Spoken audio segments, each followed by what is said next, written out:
Welcome to Food News. I'm Juliet Litman. I'm David Jacoby. If you want to be a part of this podcast, give us a call at 850-STEW-136. And if you don't remember the number, you can go to @Juliet Litman on Instagram. it's always there. It's always there. And maybe you'll come across some great content. Who knows? Do you follow me on Instagram? Just stop. Very excited about the taste test later. Oh my God, me too. Big taste test later. Should we just say what it is? Yes. It's the Big Arch. The Big Arch. I've been avoiding the Big Arch just for this moment. I've been thinking about the Big Arch for a while. When I remembered we had a show this week, and I was like, yes, we can have the Big Arch. I was so excited. Me too. I can't wait to have it. There was no chat about the taste test in the group chat. And I was like, well, I wonder what we're going to do. And I was like, oh, yeah. It's the Big Arch Day. I think at the last taping, I was like, can we please do the Big Arch next time? So here we are. We're doing it. But first, let's get into our stories. They're good. This first one is right up your alley, Jacoby. It's the kind of shit you love to talk about. What? That was one of my first thoughts. Here are the facts. Okay. I'm reading from today.com. A California woman successfully sued Carnival Corporation for $300,000 in damages over injuries she sustained while inebriated after she was overserved alcohol on one of the company's vacation cruises. Diana Sanders, a 45-year-old neonatal intensive care nurse from Vacaville, California. I've been there. Vacaville? Yeah, it's Vaca Flame? No. Oh. She was served at least 14 shots of tequila in an 8-hour and 39-minute span between approximately 2:58 p.m. and 11:37 p.m. on January 5th, 2024, aboard the Carnival Radiance ship. When she was drunk, she had a severe fall down a flight of stairs that resulted in severe injuries, included but not limited to a concussion, headaches, possible traumatic brain injury. I don't know how that's possible, but okay. No, I've been involved in something similar. Back injuries, tailbone injuries, bruising, and other injuries. Jacoby, do you think it was incumbent upon the ship staff to cut her off? Because that is at the heart of the case here. The reason why she won is the judge says yes, she should have been cut off before she could be so drunk that she got injured in such a fashion. Yes. I have so many thoughts. I knew you would. I know. What are they? First of all, we need Judge Juliet. Can you just answer my question? Should they have cut her off? If she was showing visible signs of intoxication, and the lawyers brought this up, they're like, she was not slurring her speech, she was not sleeping at a bar, she was not visibly impaired. And another thing about this cruise ship, which I've been on 2 cruises. I've been on 0. Hope to keep that at 0 my whole life. You can live a very, very rich life without ever going on a cruise. Trust me. And there are many, many different bars. It's one thing if you're like, at Patty McGee's, and you have 14 shots of tequila, and the guy named John served you all 14. But there are, and they mentioned this, a couple things about the defense lawyers, the prosecutor said that this ship is built to drive alcohol sales. Every nook and cranny has a place for you to buy alcohol. Because when I have been on cruises, they give you a bracelet. We'll talk about that in a second. Have you been on any non-Disney cruises? Yes. Okay. Have you been on a Disney cruise? Did I make yes, that up? I have been on a Disney cruise. Okay, that's what I thought. It was lovely. Okay. Okay. Let's just start with the most basic thing. That's a lot of shots of tequila. 14 is a lot. At a minimum. They didn't confirm it was 14. Yes, it was at a minimum. Yes. It could have been more. Let's just start there. If I'm out partying and shots are happening, if I get to like 4 over the course of 3 hours, I'm like, okay, we're not doing this anymore. And I weigh like 220 pounds.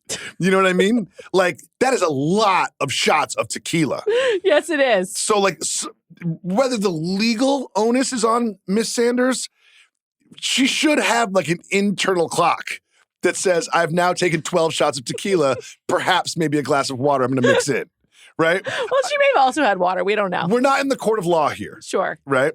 Now, another thing the defense said, which I found interesting, is she could not identify a staff member or bartender that overserved her. So she was going in between different ones. Or another thing I'm thinking is like, could she possibly have had alcohol in her room where she was pouring herself drinks? There's a lot going on here. There is. Also, I'm now reading from the New York Times. I was reading from today.com before. The New York Times says she drank 15 shots of tequila. Oh, and there's cameras everywhere too. Yeah, so in the discovery of this law confirmed. case, I'm sure that they witnessed every single shot. So let's assume she had them at the bars. Sure. And again, when there's so many different bartenders in different shifts, the onus isn't really on the bartender unless you are visibly impaired.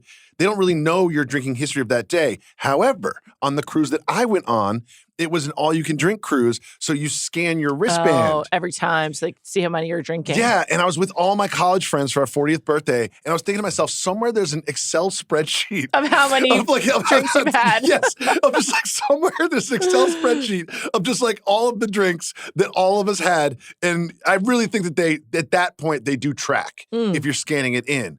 And also if they're charging all of this, that's an expensive day for Miss Sanders. But maybe it was all you can drink, although it didn't say. But no, because it said they make it, the prosecutors were saying they like create an environment to drive alcohol sales. Right. But so does casinos, so do restaurants. Like, so it's just kind the of... entire city, everywhere you live is an environment to drive alcohol sales. Now, another thing I found interesting, a Miami federal jury ruled in favor of the passenger, awarding her $300,000 in damages. Wait for it. $250,000 more than was requested at the trial. She's like, she asked for $250,000. She was given $300,000. No. That's what the Times says. Oh, then this is incorrect. Yeah. Okay. Still, usually they don't just like they give you a little splash on top. Little extra. Yeah, little extra. Just like sprinkling it in. Miss Sanders, Diana, after she was given this award, she went to TikTok to say she was like happy about it. So she's also like sort of turning this into like a viral moment. And she's a nurse. She's a nurse. She's a neonatal nurse. A neonatal nurse. Like that's not what I want right after I give birth and my child needs medical attention. So I'm not feeling great about this, but I'm also not feeling great about the cruise industry. And all those things are true. Like, yes, it is an environment like trying to sell as much alcohol as possible. But as an adult, you should be able to resist. Yeah, this is like, we could go really into the weeds about like how much of the onus is on like the people that work at the place versus not. And I don't think that's the weeds. That's the heart of the story. Well, I think in this case, it's different because it is a cruise and there's so many different places to get drinks and so many different people that are there to serve you drinks that it's not like you're at a restaurant or a bar where it's a single person or even a duo that is serving you these drinks. Really weirdly, apparently, the Times also says, this is a quote, the jury found that Carnival was 60% responsible for Mrs. Sanders' injuries while she was 40% responsible. And so they like put numbers against it. That's insane. I know. That sounds like sports talk. It's like a figure. Is Miss Sanders 60% available? Say when. Yeah. Tick, tick, tick, tick, tick, tick, tick, tick, 60%. She's responsible. Does it just have to be a majority? It's really weird. That's an odd thing to say. I know. I guess she would have gotten more money if she was even less responsible. Yes, and I'm not a lawyer. I don't know if you know that. You're not? But generally, I side on. I understand that some people have serious alcohol problems. They're like, doesn't sound like she does. But like, I think that unless you have you truly have alcohol abuse issues, if you're just a civilian outside of that pocket of people, you should be an adult and take care of yourself. I can't imagine being that drunk on a boat.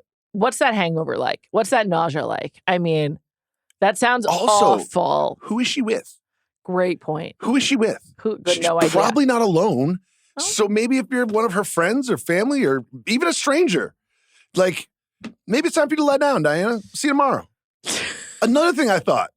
No mention of any like friends or loved ones. Another thing I thought before we move on.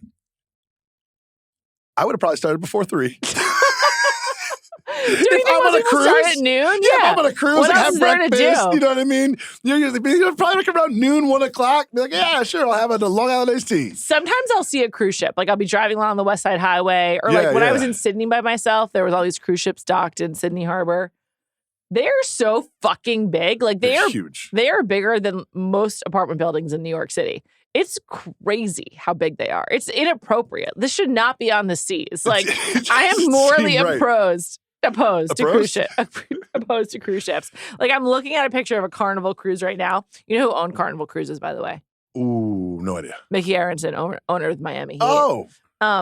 Yes, I always think of him when Carnival comes up, which is like kind of frequently. Poop Cruise? What'd you say? Did you see Poop Cruise? No. Oh, great documentary. Probably going to win the Oscar. Okay. Yeah. Cool. Yeah, watch Poop Cruise. Okay. Highly recommended. It's great because I never want to go on a cruise, so it'll just confirm it for me. Oh yeah, you will not want to go on a cruise after this. Cruise ships are disgusting. And like, where does all the poop go? Into the ocean? I was on a.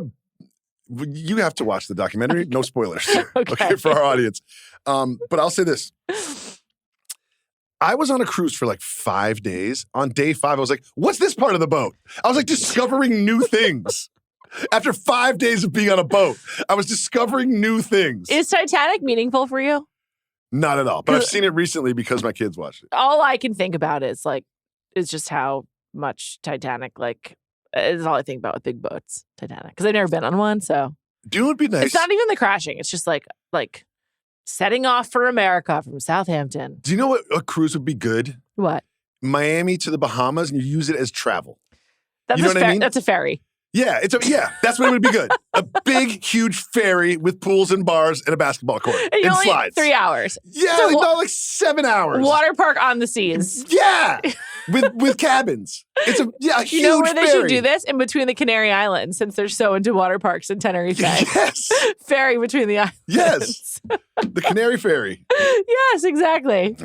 Okay, let's move on to a topic I had no idea about, but is actually fascinating. A huge topic. Jacoby, did you know that beans are really in?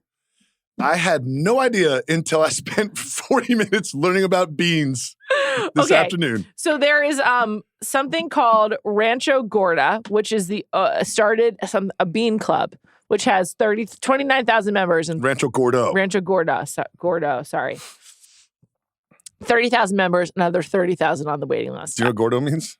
Bean? Fat ranch. Oh, okay. Okay, cool. sure. And I can't believe I said beans. Obviously, that's not what Gordo means. I don't know. Whatever. Anyway, there's this one guy who started it, and his name is Steve Sando. He had a very long article about him in the Wall Street Journal back in January because his bean club, the king of beans. He's the king of beans. It's really, really popular. Beans are really popular. They're part of like the protein craze, and they're also cheap. It was a pandemic thing. Everyone was inside, and they started ordering beans because everyone's cooking. Yeah, beans are just like really popular. So Steve Sando thinks that he owns the bean club. Whoa. What do you mean thinks that he owns? This is a lawsuit. Again, this is another lawsuit, Judge Juliet.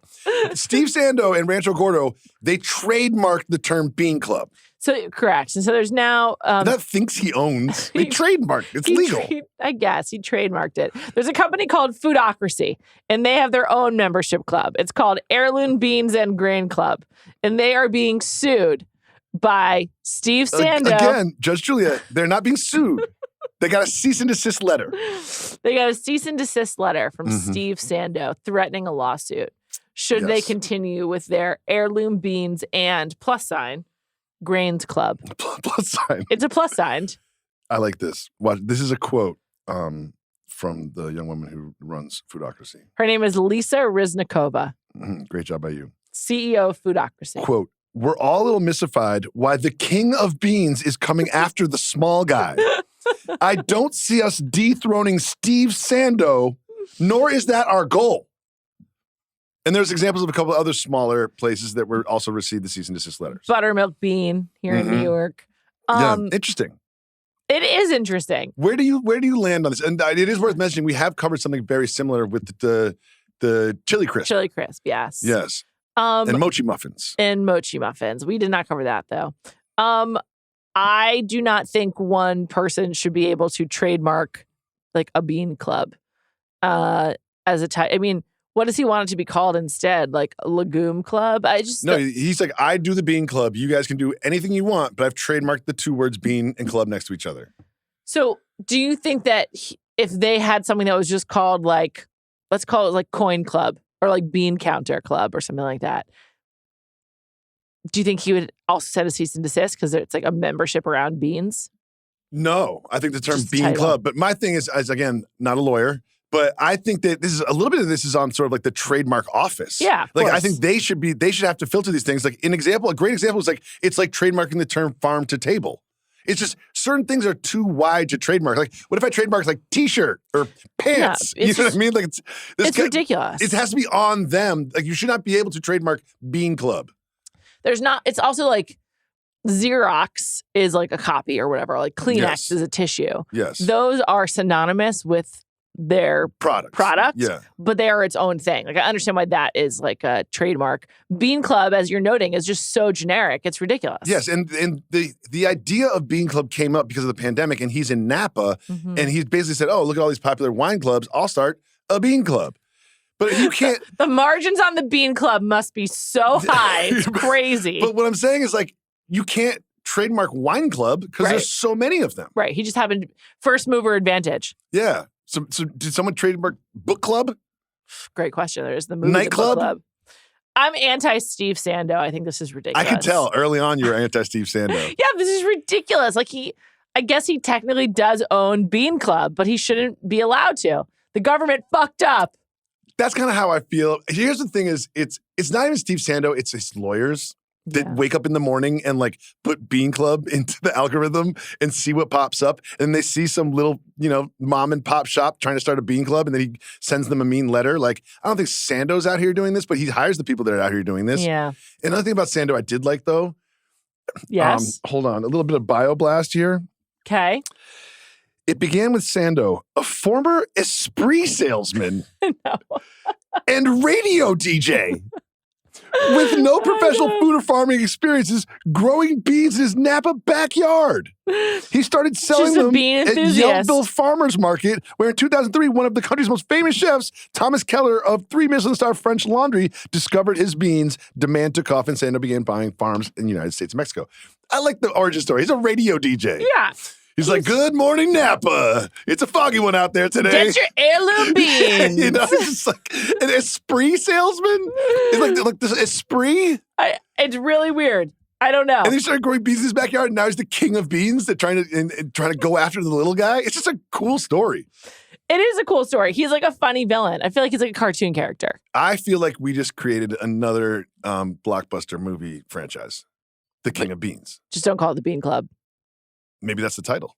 Oh, interesting. Well, only if he's a producer, right? He has to give you the sign off. That's a good point. We'll get lawyers. Okay. The Steve Sando story would be a good one, though. It starts with him being a radio DJ. Steve Sando is just so close to Steve Sanders from 90210. It's all I can think of. Oh, that was his last name? Yeah. Oh. Come on. What about Diane Sanders? Relation? Oh, my God. I don't think so. One's fictional and one's real. Okay. One's hammered. One's hammered. 15 shots. 15 shots. I'm huge, and I do like an adult beverage. I don't think I could do 15 shots in a day and live. Could you have ever? I don't think so. It's a lot. Shots get you drunk in a different way. I know. It's like a straight shot. It's like a delayed response. Yeah, and you just burns your throat and then your sometimes belly. I'm like, how did I get so drunk? I'm like, oh, I took a shot like a half an hour ago. And the times they do quote her talking about how she like woke up after being blacked out. And I'm like, yeah, I would think so. Yeah. Okay, let's move on. So often, as discussed on this pod, we are talking about items that have been stolen and then are never to be seen again or cannot be traced. Yes.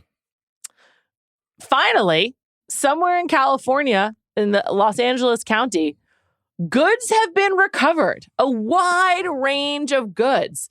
But it gives us some insight into where our thieves are bringing all of this cargo.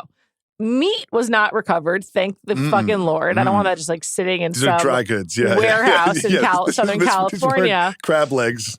But a whole storage facility. 13 storage facilities. Of huge LG ovens, Brooks sneakers, so many different items from JB Hunt, Amazon, Sony, LG, TJ Maxx, Marshalls, Dollar General, Family Dollar, Costco, Wolf Shoes, Monster Energy, and Disney were all found. Golf clubs, golf carts. How do you do that? Milwaukee tools, ATVs, Disney clothing, LG appliances, Jellycat plush animals. Very popular. Those things are great. Very popular. Headphones, And also tools, expensive. Energy drinks, like just everything. That's where we get involved. Classica Cordials Premium Liquor and Cosmetic. Technically food news. And Monster Energy drinks. You can drink those. That is food news. Exactly. That's why it is here on the rundown. Exactly. So where do you think all this shit is going? Also, it's like laid out very nicely in these photos. No, what they do is like the police. The police always do a spread. You know what I mean? Like the distance between like fat old Irish police officers and like those ladies we covered that do charcuterie boards. It's like there's actually a little tiny intersection of those two circles. Photography. Yeah. They both do it for the gram. You know what I mean? Yes. There also were bags of cash in $1 million evidence of cash. bags. Yeah. So I guess this is like where the stuff goes. Next time Monster Energy drinks are missing, look for a Southern California warehouse. This is wild. It is just sort of funny to think about all of like this. It's almost like it's like a pirate ship, but pirate warehouses. And it's like these pirates have stolen all of this shit, and this is where they bring it. I didn't think about it like that. It is a pirate ship. Yes. It's stolen goods being stored. They're just not, they're on land. Exactly. They're on land. They're pirates. Because this is how shipping happens here. Pirates. Yeah. That's what they are. Exactly. Land pirates. Yeah, land pirates. Or burglars. Thieves. Thieves. I'm glad they figured it out, though. And they're very proud of themselves. They put out a press release. They've got the photo spread. Well, they must listen to Food News as well. They know that theft it's good for the gram. is a huge problem. It is a huge problem. It sure is. Okay, let's move on to some trend stories. Jacoby, have you ever had crawfish? I wrote that in my notes. Juliet, have you ever eaten crawfish? Because I knew your answer was going to be no. My answer is yes. What? Yeah. You've never had Dr. Pepper, but you've had crawfish? Yes, You've never had Mountain Dew, but you've had crawfish. Often discussed friends, the Conkles, my friend Catherine and her family, they have an annual seafood boil. Oh. And they import crawfish from Louisiana for the seafood boil. And it's a big whole thing. So yes, I have had crawfish. If you haven't had crawfish. Can I say something? Yes. Overrated. Crawfish? Yes. I would say it's gross. People are extremely passionate about crawfish. Anything that's also called a sand bug is a no for me. The people in Australia, they were literally called bugs and they were delicious. And we ate them. Were they? And on that beach, yes. Was that lobster? No, it was not lobster. Was it crab? It's called bug. It looks like a lobster. It's in that family. It's crustacean. It was awesome. But crawfish They're called bugs. Grosser than that. Yeah, crawfish are like roaches of the sea. But people are very passionate. I don't want to disrespect anybody in the crawfish community, but I'm putting them in the same boat as like Maryland crabs. I'm pissing off all swaths of people in the world right now. Sorry, Mallory Rubin. Have you ever had those? No. The tiny little crabs like in Maryland? It's just the work to meat in my mouth ratio is just so off. The ROI is just not there. I just need to tell you, they're also called mud bugs, not sand bugs. My bad. Okay. Agreed. That doesn't help. It makes it worse. Yeah. There's so little meat in there. It's very grainy. It's gross. And I always feel a little bit condescended to because there's someone there like teaching me how to do it. You know what I mean? Yeah, like they're like, oh, you do this with pin, you pull. You're like, I've had shrimp. It's not so different. Yeah, it's like, it's not that crazy, guys. Back off. Yeah. Well, the reason I bring it up is there is an ice cream shop in Houston, which is called Red Circle Ice Cream, that has a signature crawfish ice cream, and it's incredibly popular. Here's one thing I want to say that are positive about this crawfish ice cream. Okay. This isn't like a lot of things we cover where it's like stunty ice cream for a press release. This has been going on for 7 years, and it's one of the more popular flavors. It's pretty crazy. Like there's a crawfish that comes on top of your ice cream. They put actual crawfish into the recipe. Like they showed a picture of the bowl. It's a ton of butter and like Cajun spices and crawfish. The ice cream base is flavored with a mix of seasonings, garlic, and butter, then cooked with live crawfish to draw out the flavor. And the full article is people with glowing reviews of this crawfish ice cream. I can't imagine it being good. I would rather have crawfish ice cream than crawfish. Oh, disagree. Because the flavors of like garlic and butter are delicious. It'd be weird in ice cream. It would be such a confusing experience of like cold creaminess with garlic and butter. But I think that sounds a lot better than having a crawfish. Sometimes I enjoy eating crawfish because I know that there are... Well, you like a fish boil. Yeah, I love a fish boil. You know that. Yeah. I wouldn't call it a fish boil. Like a boil. Boil. Because you only usually put like actual fish meat in there. It's usually like crustaceans. Shrimp. That's fish. Crab legs. Okay. Are those fish? They walk. They don't swim. A crab boil. Crabs kind of better way to call it. Yeah, sure. Okay. We don't have to get stuck here. That'll be off pod. Have you been to the boiling crab in California? Yes. It's like sort of like where this all started, this craze in America. I mean, they didn't start here, but I feel like in California it took off that way, the boiling crab. In California, yes. I'm sure there are some people that would disagree that is where the craze in America started. You mean maybe in the South? Yeah, maybe. I don't know. Just throwing it out there. I don't think this just moved west from Los Angeles. Yeah. That's true. I take it back.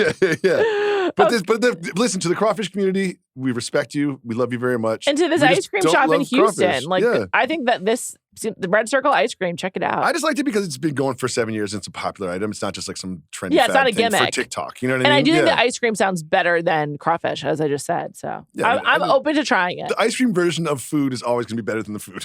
Agreed, especially when it's like just garlic and butter. I mean, garlic and butter is like incredible. I love the garlic bread that usually comes with a crab boil type place. Oh, yeah. So good. And then you dip it in the bag at the bottom. It's awesome. Yeah. All right, let's move on. Talk about something that is just sensational or a gimmick. There's a woman who, instead of using tarot cards to like read your fortune and tell you about the future, she uses cheese. She is a self-professed cheese witch. Her name is Jen Billick. And during COVID, she Googled weird ways to tell fortunes with food, and she found cheese, and it was the beginning of this career. She explains that this is from the New York Post. The process of cheese reading, also known as tyromancy, which dates back to the 2nd century and ripened in popularity in England during the Middle Ages, it determined whether a criminal was guilty or innocent and predicted the viability of a given harvest season. It's Wait. Determined whether or not a criminal was guilty or innocent? I know it's so hard to believe this isn't scientific. It's similar to reading tea leaves or coffee grounds, wherein a story unfolds through the shapes and textures that reveal themselves. She likes for her subjects to choose their own cheeses because there's like an enzyme connection that happens between human and cheese. Okay. Let's just go bigger than this. The cheese thing, I don't want... When I found out that she Googled it and sort of like then adopted it after Googling it, just made it totally fugazi to me. What should I do with extra cheese? Yeah, exactly. Yeah, it was just kind of like it'd be one thing. It was like, look, my grandmother did it, my great grandmother did it, and this is passed down generation. But how do you feel in general about fortune tellers? I think they're all trying to pull one over on you. Every single one. Yeah. You don't think there's one authentic fortune teller? What about mediums? Don't believe in it. Just none of it's real whatsoever. No. See, I think there's a 1% class. Wait, so the room starts laughing at me? I'm serious. Yeah, I know. think if you go to like... I think also a lot of people who have suffered tragedy believe in mediums and like have a different... I totally understand that. Yes, me too. Yeah, that I understand. But I think that if you go... I believe in a little woo-woo stuff sometimes. I don't. And I think that I would say 99.7% of every fortune teller is completely full of shit and trying to take your money. But I think that they are inspired by actual, real people that have gifts that we can't explain. Okay. I feel the same way about mediums. Okay. And wizards. Do you believe in astrology? No, not at all. Are your daughters into astrology? I mean, as much as any 10-year-old can be or a 1-year-old. I mean, they have serious interests. I met your older daughters, the twins. Yeah. They could be into astrology. Not really, no, they're not. Okay. No. Let's move on. This next story I included because it connects with a personal anecdote I want to share. Oh. We missed this, but on April Fool's Day, there was like a joke that Chupa Chups, the lollipops, was going to be making a Swedish meatball and lingonberry flavored lollipop in conjunction with IKEA. And now they've actually decided to do it. I wanted to mention this because I was at my parents' grocery store this week. Over the weekend, I was picking up some groceries. Your mom has strong opinions about grocery stores. I know. It runs in the family. I know. Actually, she had like a lot of things she wanted to talk to you about. So next time, give her my phone number. Based on food news. So give her my phone number. Next time let's cut you out of this relationship. At the counter at their local Key Foods, there every checkout counter, there is a whole display of Chupa Chups, and I was really tempted to buy one. I was like, I loved these as a kid. Would I still love them? And they were such like a treat. I remember when they first hit the market, I was like, would I love this as an adult? But all of the flavors were all like fruity and there was no like chocolate anywhere. And I was like, what happened to the original flavors? But I was like, I haven't had one of these in like 25 years, but I still love it. And I was really close to getting one. And then I panicked. I couldn't pick a flavor and it was my turn. So I didn't get one. Yeah, that's a lot of... But I was really close. So, all right. Close your eyes. Okay. Imagine a store this is less fun than when I was putting my hands in the chip bags. I know. Just imagine a store that has a variety of different candies and goods. What do blow pops look like in this store? Blow pops. Do I have to keep my eyes closed? Yes. Blow pops are. How are they displayed? They are displayed like all sticking up, like in like some kind of like round fashion. I don't know. They're in a box. I've never seen Blow that. Pops box. I've never seen that. Chupa Chups has that huge Chupa Tree. Chup tree. Yes. With all the Chupa Chup branches. And it looks so fun and exciting. And I think that's really some genius Marketing. like psychological human behavior thing, because the blow pops are just like sitting there. They're kind of sad on their side. They're like lying down dead in the blow pop graveyard. But the Chupa Chups are just like, it's springtime. They're just flowering off of this trunk. They're so appealing. I gotta try one. You know what's so good? A Tootsie Pop. When's the last time you had a Tootsie Pop? I don't know if I mentioned this. I have kids. Are they still into Tootsie Pops? I think they're just into any sort of sugary Candy? treat. Yeah. Dylan's Candy Bar. That's gone, right? The one On 60th Street, right by the CPK. CPK, yeah, that's gone. Does it exist anywhere? I did take them there once. Personal food news. I 20 went with seconds. you. I went. Oh, is during No. COVID? Yeah.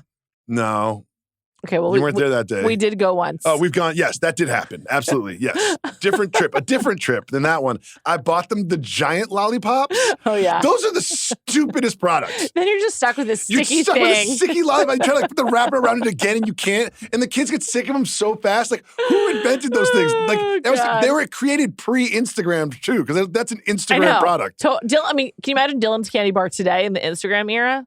It would be out It probably still does exist somewhere. It would be so much bigger. What was that? Ralph Lauren's kid? Yeah. Dylan Lauren. Yeah. All right, Jacoby. Without further ado, let's get into today's taste test. Yes. This episode is brought to you by Activia. Want to give your gut a little extra love? Try Activia's Gut Health Challenge. Just enjoy 2 Activia yogurts a day for 2 weeks to help support your gut health. With billions of probiotics and 20 years of scientific expertise, Activia is one of the easiest and tastiest ways to start your gut health ritual. Try Activia today. Enjoying Activia twice a day for 2 weeks as part of a balanced diet and healthy lifestyle may help reduce the frequency of minor digestive discomfort, which includes gas, bloating, rumbling, and abdominal discomfort.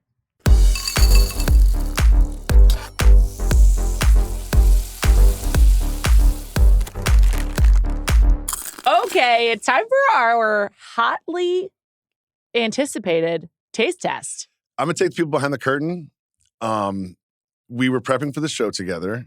And when the big arch came up, we were both so excited about this. So excited. I have wanted to have a big arch. I've been at McDonald's, around McDonald's, just being like, I'm going to go in and get one. However, I have not, because I wanted to first have a big arch with you. We're having one big arch together that I'm cutting right now. First impression, fancy bun. Yes, that is part of, well, I'm very familiar with the big arch because I've watched that video of the CEO strangely eating it a million times.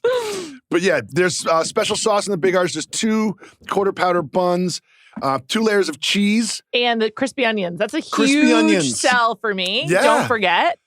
I'm a raw onion burger person, but I do like crispy. I like crispy onions on literally anything. So this is going to be awesome. I was wondering if producer Mike was going to get 2 big arches, but we he have got just one. And we cut it, that's the right thing to do. It looks really good. Special sauce.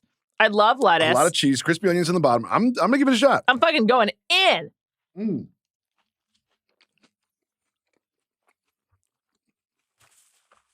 It's reading Big Mac. I think it's reading Whopper in a good way. It's good. This is a large hamburger. The sauces are kind of strong. The sauces overpower the meat. I don't mind. Me neither, because I don't mind. I'm not going to McDonald's for the meat. No. It's not like Smith & Wollensky. You ever have a burger that's too burgery? No, because I love that taste. Oh, really? Oh, sometimes the burgers, I'm like, this is too burgery. This is really good. Now we're just eating big arches on the pod. The Big Arch is a huge step up from the Big Mac. This is really good. Fancier bun. A lot of lettuce. We've got a lot of texture going on. What the meat lacks in taste, the whole package in sauce and texture makes up for. This is good. Might be too big. I think the 2 patties is a bridge too far. I would have liked one 6-ounce patty. Now, Can I just grab some of these crispy onions from here? I need to. You think I was going to say no? I don't know. It's just not going to look pretty, but I just need to do it. Here's one thing I love about the modern McDonald's experience and the app. The customizations. Could you go down to one patty? You could. You can even go. I customize everything I get from McDonald's now because they have those kiosks in the store. And I'm adding extra onions, adding extra pickles, adding stuff. I do it all the time. How often are you going to McDonald's, man? Not that often, but I have, I don't know if I mentioned this. I have kids. You Kids do? like McDonald's, yeah. All right, Big Arch, I'm going to put this away because I will eat the rest of this. Me too. It's right really now. good. It's really good. Oh, my God. Good job, McDonald's. Great job, CEO. Did the CEO being weird eating it actually raise awareness for the Big Arch instead of hurt it? Of course. For sure. Yeah. That was actually a wonderful mistake. Quick personal follow-up. The more and more that I've thought about it, the more and more I'm sure that KitKat heist was marketing. I don't believe it. PsyOps? That's what people say now, right? That band Geese was a PsyOp. Yeah, Geese was a PsyOp. I heard. It's like, no one's ever paid for marketing before. I really think that it wasn't real. Like the experience of entering the batch number into the website really was like too pleasant and too well done. I just don't think that this was actually stolen. Okay. Counterpoint. Okay. This is great, by the way. Great personal food news follow-up. Isn't that illegal? To lie about your cargo being stolen? Yes. I don't know. What about why would it be illegal? Brand trust? I think it would be illegal because it's misleading. It's like literally false advertising. It's not lying about your product. No. I don't think it's false advertising. I think it's like. You think it's just like someone just in a conference room, they were like, what if we pretend that the stuff got stolen? it's the specific F1 they were like, ones too. They were like. They're listening to Food News. On Food News. They talk about heist all the time. Yes. There's been no additional information. How hard is it to locate all of these 12,000 pounds of KitKats? I just called them Twig Tacs or something. Yes. KitKats. Like, how hard is that? And yeah, it was a specific F1 ones, but if they were never actually lost, like, who cares? There's sort of like, there's no repercussion to this lie. So I just don't buy it. Huh. It never crossed my mind. That's because you didn't enter the batch number when I brought in the KitKat. Right. It was such like a smooth sort of like, it was like a nice website. It wasn't like something that felt like tied to like Interpol or something like that. And they probably like now they got some cookies on you or whatever. Exactly. Now they're tracking. Now they know everything about your life. They know everything I'm shopping for. Yes, they know everything I've asked Claude. Yes, it's just, I'm screwed because I entered my KitKat into that batch number, whatever. Do you think your neighbors are in on it? No. I just think they're like nice neighbors. No, I'm not sure, but they're spreading around these KitKats. Perhaps they're also in it. I'd be really surprised.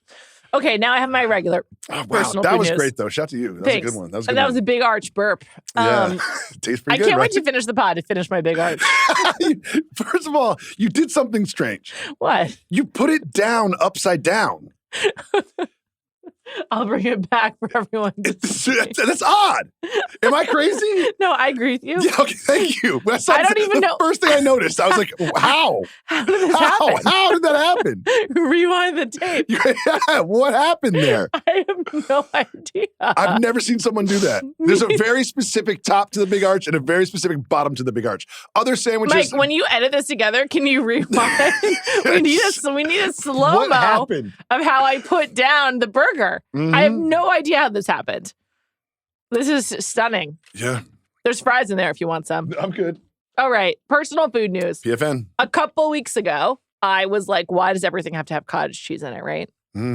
Well, I consumed a cottage cheese recipe over the weekend. Oh. I don't know if you've seen this. I think it's like kind of viral. There's this very popular recipe on the New York Times cooking app, which is for like a bright green pesto-esque cottage cheese pasta sauce that you put over pasta, and it's room temperature cottage cheese pasta sauce blended with basil. When you say blended, you put it in a blender so like the clumps go away? In a blender, yes. Oh, weird. That's what all these cottage cheese recipes are, is you blend the cottage cheese. Okay. Like, you can make like protein pancakes by blending cottage cheese. Copy that.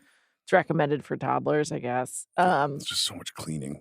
whenever I I blend know, something, I'm like, blenders- I have to clean all You know this. what's a lot better than a blender is the little mini Cuisinart that you got me last year from our Walmart thing. Yeah, I yeah, love yeah. it. It's way better than a blender. Okay, so it's cottage cheese, spinach, basil, Parmesan, lemon zest and lemon juice, Garlic? garlic. Sounds pretty good. It's pesto. It was awesome. It sounds pretty good. I liked it more than pesto because it was like more substantial. And Micah's like not that into pasta, but he really liked the sauce. And pesto's clumpy sometimes. And it and also oily. has no nutritional value. So this, I was like, Yes. it was way more filling than just having pasta or having pesto pasta. So it's a recipe by Ali Slagle, who I've referenced many times. Mm-hmm. It's really good. I recommend it. So if you want to get in on this like protein cottage cheese I do like craze, this idea. I'll send it to you. It was really good. Do you think your kids would eat green pasta? It's very green because of the spinach. Probably not. Well, it's really good. So I recommend it. I have personal food news. I have two because I Okay. forgot that I sent you guys one, and I'm just trying to find the picture. Did I even send it to you guys? Oh, no. Anyway, I'm in Los Angeles, right? Last week, not right now. You didn't teleport. Yes, I did not teleport from Los Angeles, but I was in Los Angeles last week, and I'm trying to find the name of this place, and I took a picture of it, and this is bad podcasting, and I apologize. Anyway, it was a very Los Angeles experience. And I Okay. do want to say this because I knew I was going to say this on the pod, so I want to ride for Los Angeles for a second because, yes, they do have that like Erewhon superfood, like peptide, collagen, Sure. all of it, creatine. Like Sure. they have that whole side of the thing. There's also burgers everywhere. Yes. You know what I mean? Like and donuts. and donuts and burgers LA has so much everywhere. donuts. So like, yeah. I don't want to And paint tacos. LA with that type of brush. You know what I Sure. mean? Like it's not just this like super crazy, super skinny, weird actress, model thing. Okay. But I went to one of those places. They had something called $1 billion smoothie. Okay. $1 billion. It had things I'd never heard of in it. It was like GLC Space X. I'm just like, what is that? Okay. It had everything, every trendy possible ingredient you could think of was in these things. And they had $1 billion bowl. It was like, it was sort of like if you were a set designer and they were going to one of those like crunchy LA places Mhm. and you had to make a menu, like this was that menu. And I kind of hated it, but I got a really fancy smoothie that cost me like $18 and it was phenomenal. Wow. What was the flavor? I always default to like a peanut butter smoothie I thought you were situation. going to say money because it's $1 billion smoothie. No. But the $1 billion Tastes like smoothie money. was like $45. Okay. But it Cool. was there's chocolate chips in there, some blueberry stuff in there. It had sort of a dark color and it was good. Here's my second piece of personal food news. Okay. This is very personal. Okay. I like to sort of like do personal food news that people can maybe like try themselves or whatever, but this is very personal. Something has happened to me and it keeps happening to me over the past 3 or 4 days, which is ruining my life. In the inside of my lip, I bit it while I was eating. But what happened is that created like a little bump inside of my lip. So now it's like elevated. It's like a bas relief sculpture inside of my lip. So now the same spot, just keep biting it Getting over and over. irritated. Today at lunch, I had a sweet green salad. Sweet green is probably like my least favorite of all the salad places. Agreed. I don't even go to it. It's like, I'm never full. It's too healthy. It's probably my least favorite. We had one across the street from the office in LA and I just overdosed on it. It's out for me. Yeah, I'm Sweet Green. Sorry, you don't sponsor the show.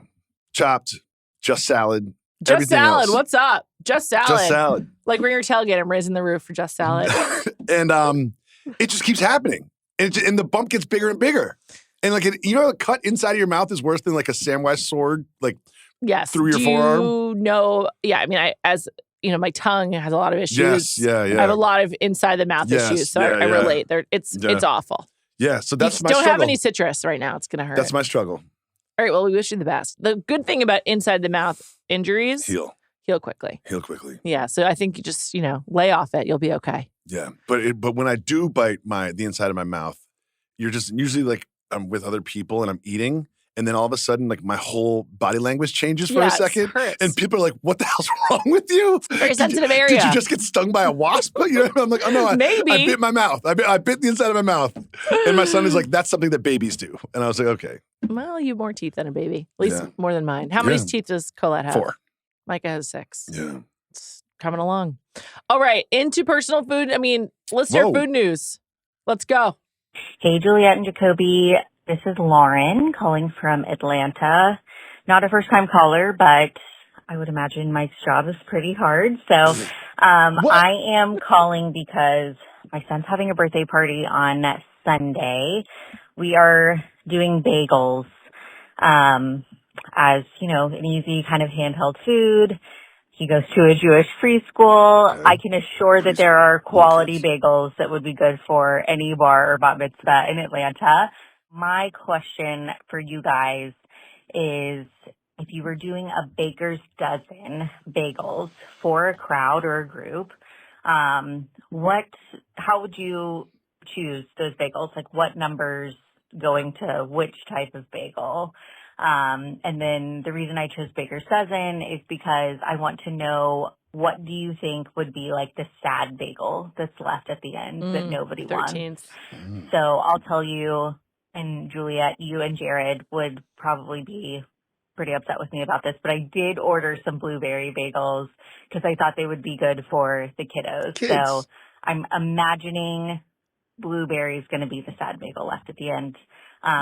Interested to know your thoughts, and love the show.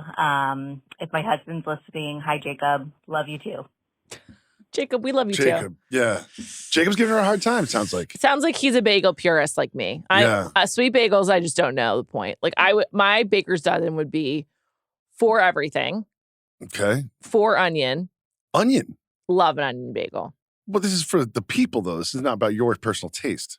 She said, what would be your baker's dozen? No, but imagine you're in her position. We're hosting a party for children. Then for children, I would do 4 everything, 2 sesame, 4 plain, 2 cinnamon raisin, and 1 onion. Okay. For me. All right. Number 1, the first thing that came to mind is I'm cutting these things up. Because you've got a bunch of little kids. You're doing quart. Like, that's eighths. You're doing eighths. I might do eighths, yeah. I might go all the way there. So it's really just like a pile of just like bagel pieces. You know what I mean? But I would separate them by flavors. And I thought you've got, I'm going like 4 plain, 4 everything, right? That's 8 right there. And then I'm going to get a little freaky. Okay. Do you know what the kids like? What? Rainbow. Does rainbow have a flavor? No. It just looks gross. It looks gross, but it's just cool. Before Micah was born, there's all these things. I was like, oh, I hate dogs. We're not going to have any dog ideas in our home. Like, all this stuff. Like, what do you mean dog ideas? Like, no clothes. What is a dog idea? Like, you can't think about dogs in your house? Yeah, no clothes with dogs. Like, no dog stuffed animals, no books about dogs. Of course, we still have no clothes with dogs, but he loves his dog stuffed animal, and he just got a book called If We Were Dogs that he really likes. This is something you're just gonna keep him away from the concept of dogs? Yes, because as long as possible? We're not ever getting a pet, so let's just eradicate the idea. But now that he's interested in dogs on the street. Like, he looks at them and loves the stuffed animal. I'm just like, fine, whatever. I'm like, I want you to have interest. Like, let's go. I'll let you ideate about dogs on my watch. I think where I'm going to draw the line is on bagels. Like, I'm not going to allow ridiculous bagel ideas to come into the home. Like, I feel very strongly about it. It also does feel cultural. Like, I'm just like, bagels are a Jewish thing. Rainbow bagels are not part of our heritage. Blueberry bagels are not part of our heritage. Oh, I like this. Pumpernickel? Yes, sure. Pumpernickels, and like an egg bagel, yes.